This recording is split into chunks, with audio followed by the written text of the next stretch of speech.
प्राकृतिक और पूर्ण संख्याओं के बाद में अब हम पढ़ेंगे पूर्णांक संख्याएं। पूर्णांक संख्याएं जिसे कि हम इंटीजर्स कहते हैं, इसकी परिभाषा होती है कि पूर्ण संख्याओं के समूह में यदि प्राकृतिक संख्याओं के ऋणात्मक अंक मिला दिए जाएं तो हमें पूर्णांक संख्याओं का समूह प्राप्त होता है। इसके पहले हमने पढ़ा था अभी कि देखिए पूर्ण संख्याओं के समूह में यदि पूर्ण संख्या है, इसके पहले हम पढ़ चुके हैं पूर्ण संख्या क्या होती है कि अगर जो गिनती वाली संख्याएं होती हैं उन्हें हम प्राकृतिक संख्या कहते हैं। प्राकृतिक संख्याओं में अगर हम शून्य और मिला देते हैं तो वो पूर्ण संख्या हो जाती हैं। तो यहाँ पे हमें पढ़ना है पूर्णांक संख्याएं कि पूर्ण संख्या मतलब 0 से स्टार्ट करते हैं, 0 1 2 3 वो पूर्ण संख्या होती है। तो पूर्ण संख्याओं के समूह में मतलब 0 1 2 3 4 के समूह में यदि प्राकृतिक संख्याओं के ऋणात्मक अंक और मिला दिए जाएं तो हमें पूर्णांक संख्याओं का समूह प्राप्त होता है। हम एग्जाम्पल से समझेंगे। देखिए जैसे मान लीजिए अगर हम यहां से बात करें ये तो 1 2 3 4 5 मीन्स गिनती, और हमने पढ़ा था कि गिनती वाली जो संख्या होती हैं वो प्राकृतिक संख्या होती हैं। इन गिनती वाली संख्याओं में अगर हम शून्य और मिला दें तो ये पूर्ण संख्या हो जाती हैं, और जब इन प्राकृतिक संख्याओं के ऋणात्मक अंक और हम शामिल कर लेते हैं तो इन्हें हम बोलते हैं पूर्णांक संख्या। एक बार और परिभाषा पढ़ते हैं कि पूर्ण संख्याओं के समूह में इस 0 से लेकर यहां तक हम इनको पूर्ण संख्या बोलते हैं। पूर्ण संख्याओं के समूह में यदि प्राकृतिक संख्याओं के ये प्राकृतिक संख्या होती है गिनती वाली संख्याएं, प्राकृतिक संख्याओं के ऋणात्मक अंक मतलब ये ऋणात्मक अंक और मिला दिए जाए तो हमें पूर्णांक संख्याओं का समूह प्राप्त होता है। और एक बात यहाँ पे याद रखना है कि इन पूर्णांक संख्याओं को हम जेड से प्रदर्शित करते हैं। ठीक है, इसके बाद आता है परिमेय संख्याएं। ठीक है, रेशनल नंबर जो हम जानते हैं कि पी अपॉन क्यू के रूप में लिखी जा सकती हैं। तो परिमेय संख्याओं की परिभाषा क्या हो जाएगी कि जो संख्याएं पी अपॉन क्यू के रूप में लिखी जा सकें, और ध्यान रखने वाली बात है कि जहां पी और ये जो क्यू है, पी और क्यू पूर्णांक है।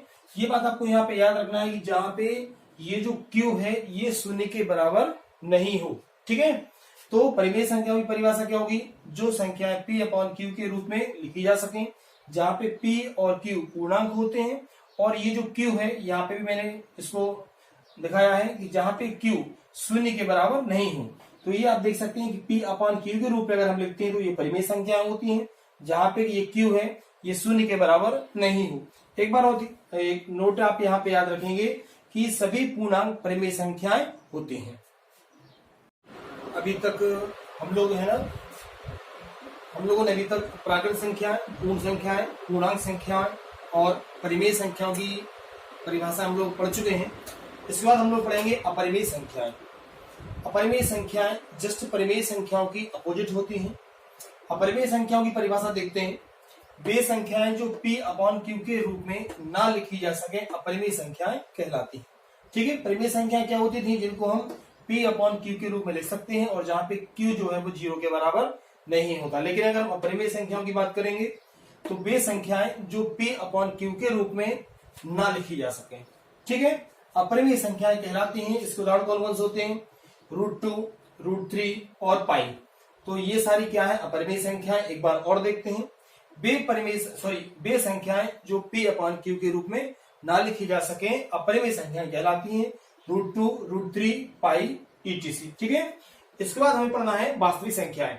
हमारा 10th क्लास का जो एनसीईआरटी बुक है नई, उसमें हमारा जो पहला चैप्टर है वो वास्तविक संख्या या रियल नंबर। तो इसकी परिभाषा को आप लोग बहुत अच्छे से समझ लीजिए कि वास्तविक संख्या किन्हें कहते हैं। तो परिमेय और अपरिमेय संख्याओं का समूह, अच्छे समझना आपको। परिमेय संख्या हम लोगों ने पढ़ी थी। परिमेय संख्या क्या होती है, जिनको हम p अपॉन क्यू के रूप में लिख सकते हैं। अपरिमेय संख्याएं जिनको हम p अपॉन क्यू के रूप में नहीं लिख सकते, इन दोनों का कॉम्बिनेशन, इन दोनों का समूह। तो परिमेय तथा अपरिमेय संख्याओं का समूह क्या कहलाता है, वास्तविक संख्याएं या रियल नंबर कहलाती हैं। क्लियर है आप लोगों का कि परिमेय तथा अपरिमेय संख्याओं का समूह वास्तविक संख्याएं कहलाती हैं। इसके बाद में हम लोगों को पढ़ना है प्रमेयिका, जैसे कि हम लेमा बोलते हैं।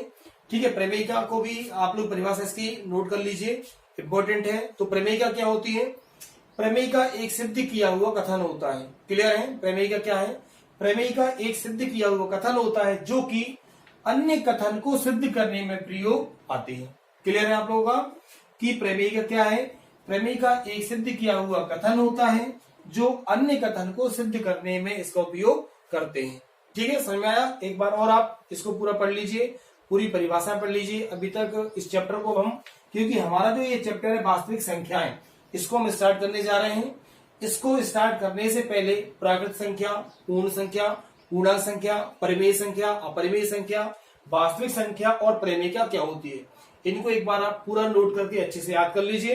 नेक्स्ट वीडियो में हम लोग अभी ये वास्तविक संख्याएं जो हमारे चैप्टर में है, तो प्रश्नावली 1.1 हम स्टार्ट करेंगे।